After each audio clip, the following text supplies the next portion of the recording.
Bismillahirrahmanirrahim. Assalamualaikum warahmatullahi wabarakatuh. Izin perkenalkan, nama saya Dani Jen Hidayat dengan NIM 2106171 dari Teknik Informatika kelas E. Oke, saya di sini akan memaparkan tentang otomata dan tata bahasa Chomsky ya.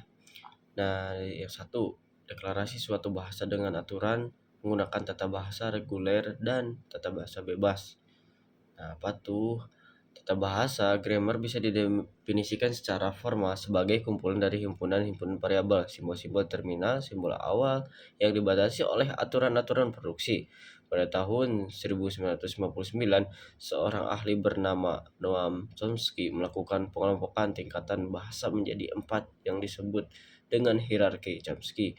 Dalam hierarki Chomsky ada 4 poin, yaitu ada level 0 sampai level 3, antaranya yaitu level unrestricted grammar, terus ada level 1 context sensitive grammar, level 2 ada context free grammar,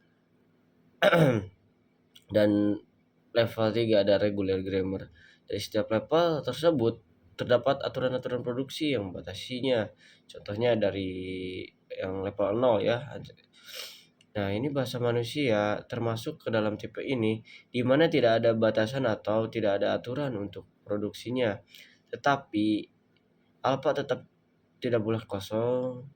Alpha diisi dengan string terminal dan non-terminal dengan setidaknya satu non-terminal atau variabel. Contohnya ya. Contohnya bisa dilihat seperti ini ya.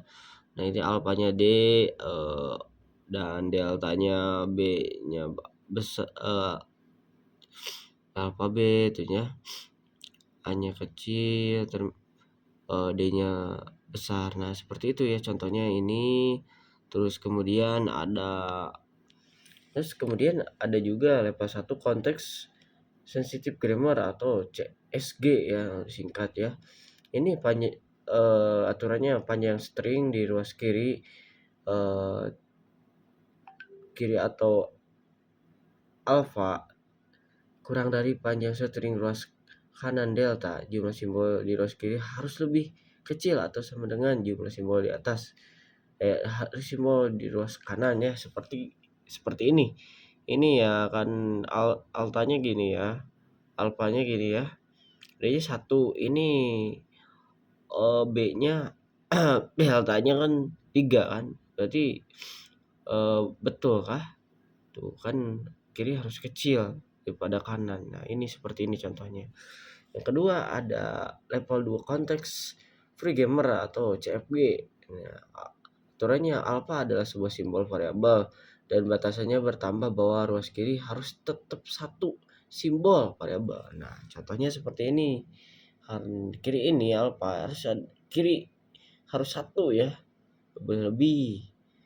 Ya, kalau kanannya boleh lebih. Nah, seperti ini. Oke, lanjut ya. Ada level 3 regular grammar ya.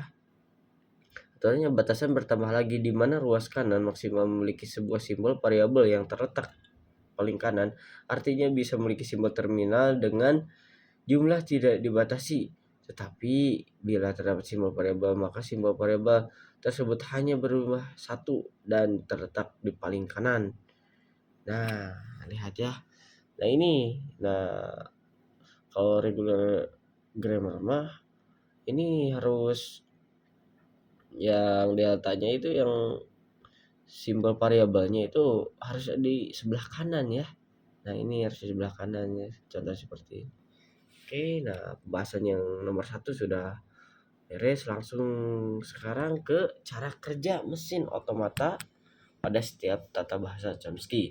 Yang satu ada mesin otomata Finite State Automata atau FSA. Nah, ini adalah mesin abstrak berupa sistem model matematika dengan masukan dan keluaran diskrit yang dapat mengenali bahasa paling sederhana dan dapat juga diimplementasikan secara nyata. Cara kerjanya itu mesin membaca memori masukan berupa tab, yaitu satu karakter tiap saat dari kiri ke kanan menggunakan head baca yang dikenakan oleh kotak kendali state hingga di mana pada mesin terdapat sejumlah state yang berhingga. Nah, jenis-jenisnya juga ada dua ya, ada deterministic finite automata atau DFA atau non deterministic finite automata atau NFA. Nah, lanjut ada mesin otomata Full automata atau FDA. Apa tuh mesin otomata yang memiliki kendali masukkan menggunakan teknik LIFO atau less in fish out untuk menentukan apakah suatu output diterima atau tidak oleh mesin. Dalam melakukan proses penerimaan input, prosedur otomata menggunakan memori stack. Nah, ini cara kerja prosedur otomata. Satu, sebuah stack atau memori pushdown yang dapat menyimpan sederet simbol dengan panjang yang sembarang dan tak terhingga. Dua, selama proses pembacaan simbol pada stack simbol teratas pada stack PDA memiliki kemungkinan tidak dapat diubah atau simbol stack teratas akan dihapus atau pop dan digantikan oleh simbol yang lain. Nah, itu ya cara kerjanya. Tiga, ada mesin linear bounded automata ya, yaitu jenis mesin Turing yang memiliki batasan dan mesin abstrak yang memiliki kemiripan dengan mesin Turing, hanya saja ketika input diberikan ke tab hanya saja diberikan dalam proses komputasi, tab tidak diperbolehkan untuk melewati wilayah batas dari infinite tab. Nah, tab itu sendiri memiliki panjang tak terhingga dengan maksud untuk mengakomodasikan masukan dari panjang yang bisa diatur semaunya. Cara kerjanya, sebenarnya mesin ini eh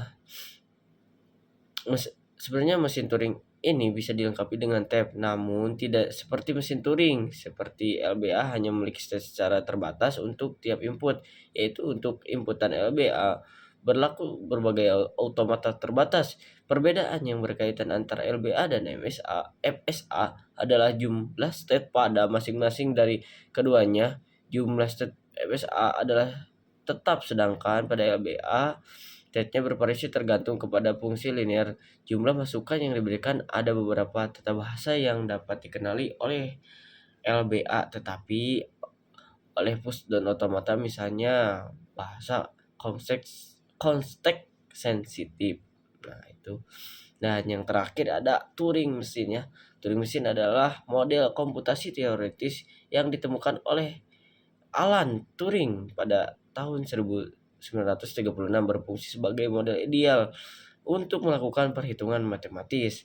Nah, cara kerjanya model yang sangat sederhana dari komputer. Secara esensial, mesin Turing ini yang memiliki sebuah tab tunggal dengan panjang tak terhingga yang dapat membaca dan menulis data. Mesin Turing ini menggunakan notasi seperti IDID pada FDA untuk menyatakan konfigurasi dan komputasinya. Stack pada VDA memiliki keterbatasan akses elemen yang dapat diakses hanya elemen yang ada pada top of stack. Pada mesin Turing, memori akan berupa suatu tab yang pada dasarnya merupakan array dan sel-sel penyimpanan. Nah, cukup sekian dari pemaparan saya. Mohon maaf, suara saya lagi gak enak karena lagi kurang enak badan juga. Dan mohon maaf juga kalau masih kebingungan, saya juga masih belajar ini. Semoga kalau ada kata-kata mohon dimaafkan. Dan mohon maaf juga kepada ibu juga kalau saya itu menjelaskannya kurang enak, dan ini boleh diulang juga gak apa-apa karena lagi belajar. Terima kasih. Assalamualaikum warahmatullahi wabarakatuh. Dah.